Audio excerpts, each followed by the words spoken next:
That's great. We are moving on to COVID. We didn't get to COVID on Sunday. Why didn't we get to COVID? What were we doing? Well, What were they we shut talking us about? down, remember? And we were like, we had a lot of time Oh, delays because right. the Crazy. man silenced us. Always. All right, guys. Pretty excellent. I think this is the 4th or 5th week. We're over 1,000 deaths a week. And this is with limited data. I think like 30 states. Well, here, 33% of hospitals are submitting COVID data. A third. One third. This is like right out the gates. They were like, tracking, testing, treatment, blah, blah, blah. We're not tracking. We're not testing. And we're not even treating. I mean, we'll show some of that, but like, no, it's horrible. I went to go get my Novavax and I had called the night before to CVS. Yes, we have it. Are you sure that we have it? Yes. Get there. Have to wait in line because you can't make an appointment, because if you do the appointment online, it only gives you the option of checking off a Moderna box. That's all. And I just had this vision that like, oh, if I do that and I come, they'll be like, sorry, you checked off the, like, so that's why I called and they said, don't worry about it. We'll take care of you. We've got it. Get there. Oh, nope, we don't have it. And so I said, well, will you please call to the next closest CVS to see if they have it? They did. So then I had to drive there. But, that was like, it ended up being 2 hours. Well, a lot of people don't have 2 hours of their day to chase a vaccine that should be widely available. And this is the one that should be on TV commercials saying, if you don't like the mRNA vaccine for whatever reason, here's a regular old vaccine. This is the old school one that we've done forever. Same style. Go get it. Yep. Which, and it's hard to get. Targets the current strain better, has broader and longer efficacy. So yes, Novavax is the one. If you're going to get it, is what you should get. I mean, that's what I would recommend if you can. But back to the treatment part, another study came out. This is another example of what we have the tools look like. Small study published by the CDC found that 4 out of 5 high-risk patients, not just patients, were not offered an antiviral by their doctors. Black and Latino, no surprise, patients were far less likely to receive the drug. This is why it's an intersectional issue. It's healthcare, it's poverty, it's socioeconomic status, it's race, it's workers, it's everything. And the left is an absolute piece of shit for dropping this. Disgusting. It's so disgusting. And, the only information that I've gotten about that you're supposed to do a booster the way those people who did mRNA at the beginning, we got the first one and then you were supposed to get the second one. I mean, at that point, I don't know if it was 2 weeks or 4 weeks, it kept changing, but apparently you're supposed to do the same with Novavax. You need that booster 8 weeks later if you're getting your very first course of Novavax. But I've only found that from epidemiologists online. And then because it's not part of the FDA and CDC, FDA, they say if you are immunocompromised, you should get it. You should get the booster 8 weeks later, which is the same shot, but 8 weeks later. Right. But like, that's not widely available. Even the pharmacist who was giving me my shot, she's like, so can I just ask, why did you want Novavax instead of Moderna? She would have gotten a lecture. I mean, a good one. I mean, at least she. I mean, I did. I told her all this stuff, but I was like, "What the fuck? You're a professional, you're a healthcare professional, and you don't know this. It's not her fault. They're doing it on purpose." No, of all the people, I mean, look. Obviously, you see doctors, and they're not masked, and it's baffling. But like the people at the local pharmacists that are literally in 1 second handing a treatment to COVID to a sick person who's got COVID right in fucking front of them. And then they go to administering the vaccine. No mask. No masks. That's right. Not masking. Like, they get COVID every 3-4 months, probably. Just a cold. But there's no information. And there's no intellectual curiosity because our government has so downplayed and minimized all this that they think what they're probably their own beliefs are probably reinforced every time they don't die from COVID. Like, oh, well, I didn't die. It's like the flu. And so they're just like, this is just the way. It's just the way. Sorry, I was just looking because it's so frustrating that this is all happening. Kristen, I ended up going to 2 different places because they would not do it again. I got my first one at CVS and I did my second one at Costco. And if you say you're immunocompromised and the FDA says if you're immunocompromised, you're supposed to get a booster 8 weeks later, they cannot ask you what your issue is. And I think that is a white lie we should all tell. And by the way, anybody who's had COVID, which is most of this country, most of the world, on some level, you might be immunocompromised and not even know it. So you're not even lying. Yeah. But you can tell them I'm immunocompromised. And if you check and I even printed it out because I wanted my mom to get it last year and she wasn't able to, whatever, but like that it does say on, even if you go under Novavax, but also under the FDA, it will say if you're immunocompromised, you should get that booster 8 weeks later. But I don't know because I'm not a doctor, so I don't want to give you the wrong information. And your doctor probably won't know about it. My doctor didn't know about metformin when I asked for it, and I had to go through a whole thing. But I don't know if you've already had one a year ago. Then I don't know. So yeah, they are. It is criminal, and they make fun of people doing their own research.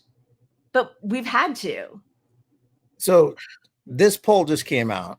They polled people about which one of these represents you. Which of the following statements most applies to you? I expect that I'll get COVID at some point in the future, despite trying to stay as safe as possible. That's me, 20% right there. 31%, I expect I'll get COVID at some point in the future, so I've gone about my life as I normally could. That's a lot of people that I know right there in that category. Yeah. 49%, I do not expect to get COVID at some point in the future. Unbelievable. Half the fucking country thinks we're so post-COVID or they're so protected with the vaccine or whatever that they think they're not going to get COVID. Yep. That's a complete abdication of duty from the CDC, the WHO, and our government entirely, that people are so massively misinformed about this. And it was all a plan. I mean, this was the McKinsey-ification of our healthcare. Just get everybody back to work, the urgency of normal, get the economy up and running. Sorry, I'm going to just go back to this one more time because I saw a really good post from, is it Lazarus Long? We're mutuals. I know you are also. Yeah. I know Lazarus. That somebody was complaining that someone else lied and said, sorry, I don't know why I'm doing this, immunocompromised. And like you're taking the vaccine from although you're we're like lying about your status. It wasn't even that, because it was more like you don't get to claim our status. It's like co-opting protected group or something, like disabled, right? Yeah, and what Lazarus Long, who said that he is immunocompromised, said, and then a lot of people in his same boat also supported his thesis, which is the more people who are vaccinated, protected, aren't spreading COVID, the better for all of us, including people, especially who are immunocompromised. And then also the second part was what we've just been talking about, which is once you've had COVID, even if it's not showing up yet, we don't know the long-term effects. We don't know how that's going to affect, it is, right. It's affecting all of our vascular systems and our organs. So you don't know. So, but you shouldn't, you're not supposed to have to claim you're immunocompromised to get Novavax either, just for the record. So it's to get the booster. Gotcha. To get it 8 weeks later, you have to say that, and we know that on, like you can't give blood if you've had COVID in the past, however many months. If you have long COVID, they won't give it to you. They won't take your blood. There's like, you're not supposed to try to get pregnant if you've had COVID in the last, like, there are deleterious effects that people who are, the bean counters and the money, like they know that we're all on some level immunocompromised right now. So I guess that's and largely they know what's coming because they're following the money on this stuff. Dementia is coming in mass for our country. Early dementia for a lot of people. On the pediatric level, 71% of pediatric long COVID patients experience orthostatic intolerance, including POTS, which is what is disabling a lot of COVID. It's a lot of long COVID people have POTS, dizziness, fatigue, and body pain made worse by standing. So you're basically putting 71% of these kids with long COVID that's essentially bedridden, no energy. Right. Like, what are you doing to their lives? And there's no path out of long COVID. We don't have a path out of it. It doesn't exist. It doesn't now. I mean, it's interesting. In China, they're doing antivirals like AIDS drugs. Showing that helps a lot. That it does, but we're not even talking about it here. They've been doing it for 2 years in China. But yeah, apparently a lot of it like rests in your gut. So like even Prevacid or Pepcid AC, whatever, I'm going to get the generic name is famotidine. Sure. It's like the active ingredient in one of those like antacid sort of like stronger tablets, but it is in your gut. So they think that will be helpful possibly, but they're not talking about preventing COVID in the US. So they're not talking about preventing long COVID. They're not even trying to deal with it. And people who have, especially with like POTS and MEC, a lot of it looks like, oh, you're just being lazy. You're tired. It's in your head. There's a lot of that kind of response. Like you're a disgruntled teenager in bed or something, But they did show another new study. Look, masks fucking work. If in school students wore N95s, you could reduce the risk by 96%. Like cutting 96% of something that is giving 71% of kids who get long COVID shitty life, of unnecessary suffering, and no path out of it that we know of yet. I mean, maybe there'll be something, but we don't have it yet. So why are we not taking something? Why are we not instituting a policy that clean the 96%? Air. Yeah. Clean the fucking air and wear a mask. Jesus Christ. Yeah. Yeah. Look, some places get it. I mean, Hollywood, the Emmys, they are requiring you to actually go through health protocols. Makes me crazy. This actually makes me crazy. I mean, honestly, it could not be clearer. There are a lot of people who are COVID conscious who have like Davos safe as part of their bios, right? Because we know that even though, the leaders of the free world continue to allow themselves to get infected repeatedly, they still have these stringent precautions. And yeah, that's what we should all be doing. That's why. So they get to do this behind the scenes and then show a crowd of people with no masks. So if you weren't looking carefully to see how the wealthiest people who value their lives, their livelihoods, their careers, their families, their children, their community of people who take care of them and are yes men to them, sycophants. But if they're doing all of that work to not get sick and then presenting to the outside world like we're back to normal, life is back to normal. Biden he beat COVID. Adding on the positive note, I got 2 at the end here, unless you want to stay negative for a while. No, I'm all about positivity. You know me. This is not a positive, and like there's some research, but this is a group that's come together. I've followed a couple of people behind this for a while, but they're going to put out a long COVID basically resource with 30 plus resource sheets that provide information about navigating long COVID. So if you've got long COVID or people who do, tap them into this resource because I trust the folks involved in it, and they're doing good work.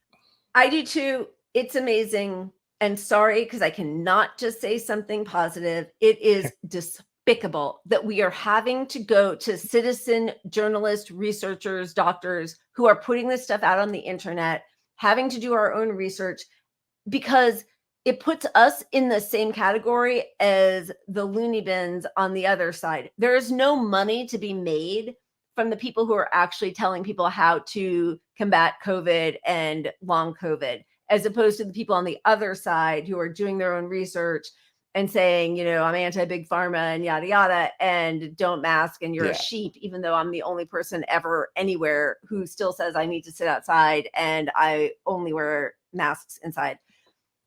But yeah, that's a good account to follow.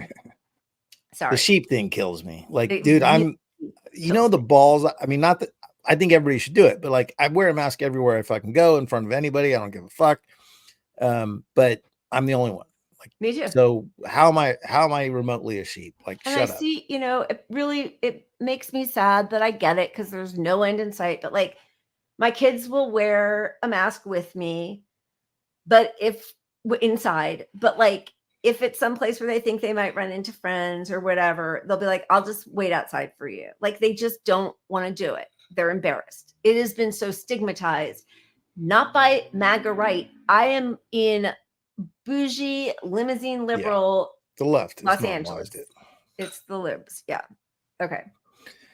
All right. That's it. I don't know. Is that it? Is that the whole deal? Well, there's one thing I don't know what to put into this, but the Wuhan lab, who is also responsible for the lab leak, they've got a nano vaccine that has universal protection. It's a nasal spray, and nasal sprays we know are in testing. They're actually shutting down the virus completely, so you're not spreading it in some instances. So, look, this could be a great thing, but because it comes from the Wuhan lab, good luck getting half of America to think it works. And I don't know. This is preliminary stuff. No, I know. I saw that too. And there was even something at University of Texas that was also a nasal vaccine. But like, let's go. We're 5 years into it. Like, what's happening? Great. Go. Yeah.